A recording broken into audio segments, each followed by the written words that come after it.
Okay, we're recording. Yeah, recording there. Recording, all right. Recording there. All right. Welcome to the worst of the best podcast. You wanted the best. Well, they didn't freaking make it! So here's what you get. From Canada, Ryan and Ruban.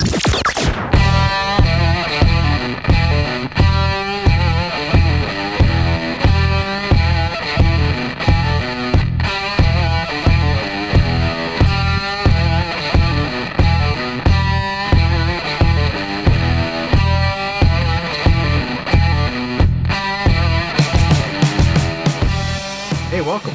Welcome, Ryan, to the worst Oh, wait, of... no. Now we're recording. Okay, well, either way, welcome.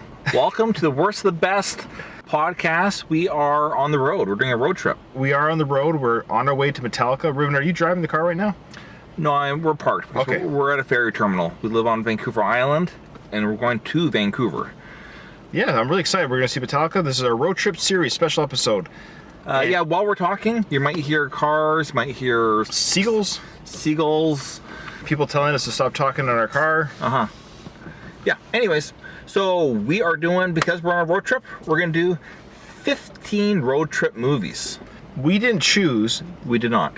Critics and fans rated these films, so this is not by box office. Today's list was garnered by the fresh scale from Rotten Tomatoes. Yeah, so that means critics and audiences like say this is certified fresh. So the lowest score on here is 83%. Everything up is, well, it's up from there.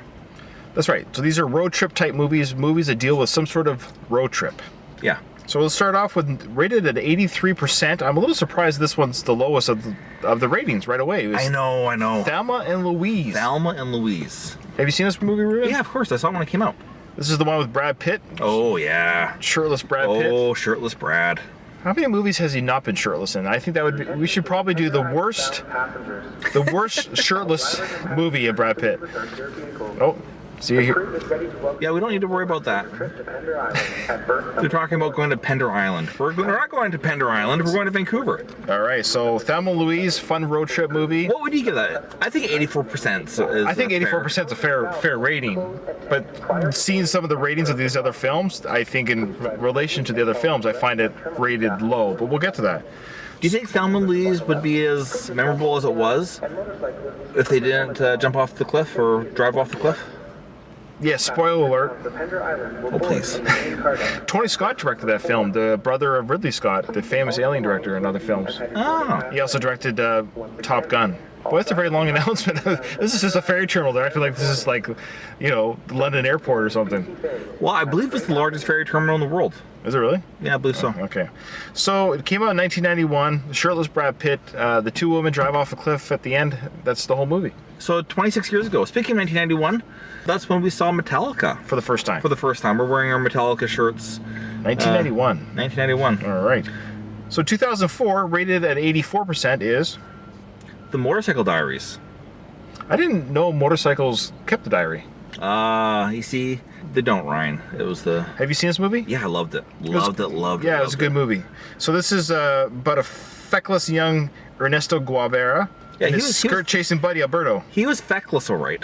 And they set out across South America by motorcycle, seeking to experience the open road before starting work at a leper colony in Peru. As we all do. As we all do. So Ruben and I started off this road trip at a leper colony in downtown Victoria. As we always do before our road trips. As we always do. I like the movie. It's based on a true story. One of the guys turns out to be Che Guevara. Yeah. Which, of course, is exactly what the original experience would be. That's what people say. Anyways, it's a good movie. If you like Motorcycle Diary type of stuff, or if you like the show, The Long Way Around with Ewan McGregor. Oh, Charlie Bowman. Was his name's Chet? No. Anyways, if you like road trip, but a real one, it's a documentary, I guess you could say, I would recommend watching Motorcycle Diaries, and I also recommend The Long Way Around, Ewan McGregor. It's fantastic. Thank you for the recommendation. You watched it though, haven't you? I have seen The Long Way Around with Ewan McGregor documentary. It's really good. I think it's on... I gotta slow down when I talk. I talk so fast. Yeah, slow down, brother. Sorry. Well, this 20-minute timeline we put on the show stresses me out. I talk really fast. Talking about the 20 minutes, is this going to make it less time? All right, so number 3 at 85% fresh. The Blues Brothers, released in 1980. Never seen it. Never seen that either. I've never caught the Blues Brothers fever. No, it came out when I was 5 years old, and it came out when you were 3, which doesn't really matter, but it gives you an idea that we were children when this came out, and so it might have been fun amongst adults and stoners and college kids, but I just never got into it when I became a teenager. Yeah, but even though the next movie at 87% came out when we were even younger than that, Ryan, at 4 and 2. But it was a kids movie. The Muppet movie. The Muppet movie, that's right. I love the Muppets. Love the Muppets my whole life. Yeah, the Muppet movie was great. We saw it, if we didn't see it in the theaters, I think we saw other ones in the theater, but the original one, it definitely has a different feel than the other ones. It's a little bit darker, a little bit more, it's kid-friendly, but it's not as cartoony as later sequels. I like the danger feeling involved. When you're watching a movie, you want to feel like, are things going to go right? I don't know. Keeps you watching. Did we want to say anything else about the Blues Brothers? It came out with a sequel, 2000, called The Blues Brothers 2000. I never saw that either. And Jim Belushi replaced his brother John after his death. Because the first one had John Belushi, and he had passed away, and Blues Brothers 2000 came out, and Jim replaced his brother. I don't know if he replaced it. Jim Belushi has a reputation of being a horrible person. Well, good for him. Yeah. So he's the worst of the best Belushi brothers? All right, at 89%. Released so this 89%. 89%. So this is already like a full, 5% more than Thelma Louise? That's right. This is Pee-wee's Big Adventure. Pee-wee's Big Adventure is tied at 89%. No, with another movie that we haven't talked about yet. I know, but we can say what it's tied sure. at. Well, no? Oh, so Pee-wee's Big Adventure is at 89% fresh rating. Yeah. And it's tied with Easy Rider. It's amazing. It's amazing that the enjoyment level, critics and fans alike say yes, Easy Rider is just as enjoyable as Pee-wee's Big Adventure. It's crazy. So to give you an idea of the difference in film, Pee-wee's Big Adventure is, after refusing to sell his beloved bike to his neighbor Francis, Pee-wee discovers that it's been mysteriously stolen and sets off on a long, perilous journey to recover it. Easy Rider is flush with the proceeds after selling a bunch of cocaine to their connection, freewheeling Wyatt and Billy and head out to Los Angeles on their motorcycles, hoping to make it in New Orleans in time for Mardi Gras. Pretty much the same movie. Really, it's the same movie. That's true. That's why the same rating. But 1% better than that is 1% better. 1% better than Pee-wee's Big Adventure is Rain Man. Rain Man. Oscar-winning nominated film. Great movie. Dustin Hoffman does a great performance. Tom Cruise. And full-on Tom Cruise. This is Tom Cruise and full-on Tom. Yeah. If Tom Cruise was going to star in a movie about himself, it'd be about right. It'd be the guy that has all the answers, quick thinking. He's got things on the go, ready to go, and he's going to run during the movie. And he's going to clench his cheeks where you see the little muscles flex. It's in every Tom Cruise movie. A little fun fact for you there. And Rain Man's a great movie, by the way. It is. I've tried counting toothpicks off the floor. Not as good as Rain Man. And again, it's 1% better than Pee-wee's Big Adventure, according to people. It should be noted that Dustin Hoffman actually based his character off of Pee-wee. All right, what's 1% better than Rain Man? Well, 1% better than Rain Man is Little Miss Sunshine, released in 2006. I gotta say, I really enjoyed Little Miss Sunshine. 1% better than Rain Man? It was loved by critics. I know. It's what they call a critic's darling. I enjoyed the movie. I watched it. All right. Moving forward. At 91% as well, released in 2006 as well. So it's tied as Little Miss Sunshine. I'm gonna roll down the window. It's getting hot. We got traffic from another ferry coming off. We're gonna power through it. This is ambiance, guys. We're gonna project our voices. So what's tied with Little Miss Sunshine? So tied for freshness at 91% with Little Miss Sunshine is Borat. Go on. Borat: Cultural Learnings of America from Make Benefit Glorious Nation of Kazakhstan, 2006. This is a mockumentary, of course. Is it though? It's Sacha Baron Cohen. He travels to the United States to make a documentary for the folks back home, and he comes captivated by the sight of Pamela Anderson and heads across the country to make her his wife. Sexy time, high fives. Have you seen this, Ruben? I've seen so many clips on TV things. There are so many people commenting on it. I haven't seen it, but I've seen like enough that I've seen enough. That's what I feel like Blues Brothers. Like you got the idea. Yeah, I got the idea, and I haven't seen this either. But it's Now I thought, kind of for fun, we would talk about the parental guidance for Borat, sure because you need to know. Hey, just some of it. It's too long to read all of it. well, It's too long to read all of it. You're gonna read all of it. I'm not gonna read all of it. Okay, all right. I just thought maybe we could just scan and Sure. just so you have an idea, just in case you thought, hey, maybe we're gonna watch this with the Yeah, family. it's not a family movie My parents are coming over. Maybe we'll watch it with them. because it's rated 91% fresh. So you think, oh, everyone will enjoy this. It's not fun for the whole family. It's probably fun for like-minded individuals as yourself. Put it that way. Yeah. So two nude men fight each other. Yep. That's one. It's crude humor throughout. Okay. All right. Violence. There's more violence and gore. 8 out of 10 for violence. We see a bare severed head in a refrigerator. Nice. Yeah. A man blames 9/11 on the Jews, so they sure like to throw in some fun little jokes there. People line the street to watch the running of the Jews. Yeah. Oh, good comedy. This is again at 91%. 91% fresh rate. I know there's people listening saying they get it. That's fine. I'm not judging them. I'm just saying. We're reading it. We're reading what the parental guide is. This is like literally 3 pages long. We can't read the whole thing. Yeah. There's a lot of profanity. Not very much alcohol and drugs used, so that's good. You know, it's for the kids, right? Yeah. It's about learning. A man is introduced as being an abortionist.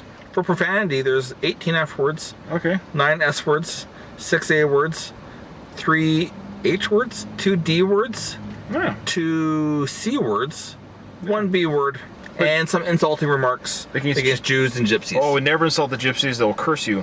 That's probably the story of my life. Moving on from Borat. Yeah, if you want to Google Borat, you can see all the stuff that made it 91% fresh. Yeah. So at 92% fresh, and these two are tied. This is a foreign film released in 2001 by the same people that brought you the Motorcycle Diaries, almost the same actors. Oh, really? Yeah. E2 Mama Tambian. It's a pair of friends who share a coming-of-age adventure in the late 1990s Mexico with a cousin's estranged wife, and their girlfriends leave town. Apparently, it's easily one of the sexiest and funniest films about class struggle ever made. I like how they have that qualification. Like, it's one of the sexiest and funniest about class struggle. Yes, if you're looking for a good comedy about class struggle, this is your film. And you need it to be sexy. And it's sexy. I tell you, class struggle, if there's anything that screams sex and comedy, it's class struggle. It is class struggle, yeah. And it's tied with the grandma. Also, one of the sexiest films ever. This was released in 2015. 92%. It stars a teenager, Julia Garner, and her grandmother. She's a good actress. Lily Tomlin. They hit the road together. The former seeking money to pay for an abortion, and the latter grieving the recent death of her long-term partner. It's not a comedy. 92%. 92%. But they really just... They get your heartstrings. They pick topics, you know. Oh my gosh. You know, let's. It's a story that had to be told. Yeah, it's a story that had. Well, Grandma is a small film, but one of the huge things to say about the meaning of family and the value of living on one's own terms. That's one of the bylines there. So I have so much to say. I'm not going to say any of it. Enough time on Grandma. Grandma tied with E2 Mama Tambian. 92%. We're going to start moving the car here. Stand by. I'm driving. I'm focused on driving Ryan. Ruben's focused on driving. Okay. So 93%. National Lampoon's Vacation. I love it. You remember watching that in the theater with the fam? We saw the Christmas Vacation one. We didn't see this one. Oh, yeah. We may have seen this one. I was 8 years old when this came out. I would love it if the car in front of me started moving. Thanks. We saw this one. We saw Christmas Vacation in the theaters room. Loved it. Yeah. Well, I know that we probably saw it on VHS. We probably had to rent the VHS machine. What I love about this film, not senseless, I guess. There was a gratuitous nudity shot of Chevy Chase's wife, the mother, in the shower. He opens up the shower curtain and she just, ooh. And I remember being a kid thinking, oh yeah, what do we got here? Yeah, it's there. It's really kind of a harmless film in many ways regarding sex and nudity, but there's just a topless shot of the actress at the beginning. I've blocked that from my memory. Well, you can always revisit it.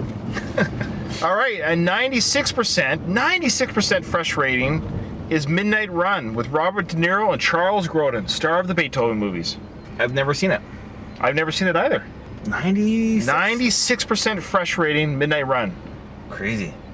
All right. This is probably the first podcast ever recorded while people are traveling onto a ferry boat. That's right. Hey, we are making history, Ruben. At least about road trip movies. We're literally driving our car onto a ferry boat while we're recording this podcast. I think history's being made. Somehow we got stopped. That's okay. We are still going to drive onto that boat. We're going to go the distance. Wrong podcast, but still, we'll go the distance. Okay, so tied with Midnight Run, that was released in 1988, is Sideways. I saw Sideways. So did I. This was released in 2004. I remember enjoying it, but I don't remember it. Agreed. Like, I remember one scene, a man running naked down a road, and I thought, huh. Oh, nice. Was that Old School with Will Ferrell? I love that movie. We're streaking! Come on, everybody! Everybody goes by himself. Yeah. All right. Well, the last one on the list, Ruben, and I guess no road trip movie made it 100%. Yeah. The last one on the list is It Happened One Night, released in 1934. 1934? 1934, 98% fresh rating. Is it really that good? Hey, if you've ever watched a romantic comedy, I have. where the main characters start hating each other, only to slowly realize that they're falling in love, Every film. you've seen the far-reaching effects of the hugely influential It Happened One Night, in which Frank Capra brings his lightest touch to the... So this is the film that started it all. Well, you can't say that about any film that started it all. This is the film that started it all. Okay. Well, I've never seen it.